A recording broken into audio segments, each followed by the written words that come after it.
Галиулла һәм Сәмигулла Касимовлар шушы урамда унап үсәләр. Революция атамасы олар истәлегенә бирелә. Чыгышлары белән хәлле нәселдән булалар. Әтиләренең бабасы Әхмәр су тегермәннәре тота. 2 катлы йорты була. Әтиләре Соңгатулла Япон сугышыннан кайтып озак яшәми 1906 елда вафат була.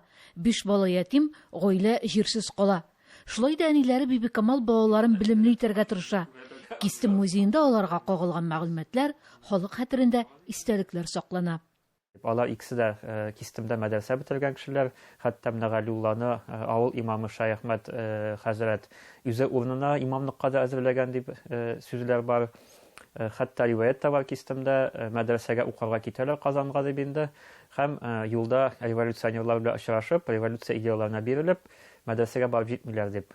Бу факт инде әлбәттә чыганаклар белән беркетелмәгән, чөнки совет заманында биографияларында мондый әйберләр әлбәттә язылмаган инде.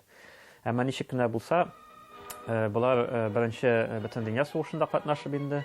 Аннары 1917 елдагы Екатеринбургтагы мусульман хәрбиләр съездында катнашып, шунда партияга кереп, шулай революция идеяга биреләләр һәм иң кызыклысы менә шул 1917 елда ук инде Сахиб Гәрәй Сәйид Галиев белән танышалар һәм Галиулла хәтта аның әле ярдәмчесе була. Аңа ярдәм итә мусульман хәрбиләре арасында революция идеяларын таратырга. Галиулла Касимов шулай Казанда узган 2нче съездда катнаша. Эшчеләр отрядын җитәкләп, Казан үзәген акчыклардан саклый. Галиулла һәм Сәмигулла Касимовлар үзләрен революция эшенә, халыкка багышлыйлар. Съездларда Галиулла ялкынлы чыгышлар ясый. Татарларның үзләренең милли дәүләтләре дип әйтелгән республикасы булырга тиеш Рәсәй дәүләтендә инде. Һәм инде үзләренең хакимиятләре, үзләренең эш органнары булырга тиеш дип үзләренең чыгышларында шул фикерне алга этәләр. Тарих шаһид Татарстан 100 ел буе инде шулай яшәде Аллага шөкер. Һәм инде бөтен Россия татарларны берләштереп яши.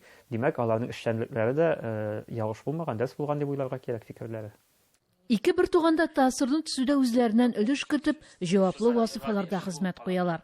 1920 елда узган съездда Сахиб Гәрәй Сәйид Галиевны җитәкче итеп Татарстанга куялар инде.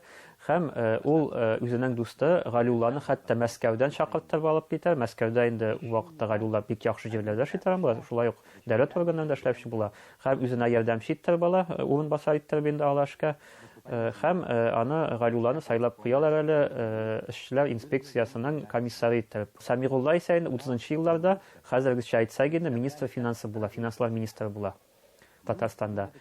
Галиулла һәм Сәмигулла Касимовлар күп кенә танылган сәясәтчеләр кебек үк репрессия тырнагына эләгәләр. 1937 елда Сәмигулланы кулга алалар, шушы троцкизмда гаепләп 10 елга сөргенгә Колымага озаталар. Анда инде урманнар ниләр кисә һәм кире әйләнеп кайткачтан моңа хәтта Казанда яшәргә рөхсәт булмый, Зеленодольск шәһәрендә яши ул.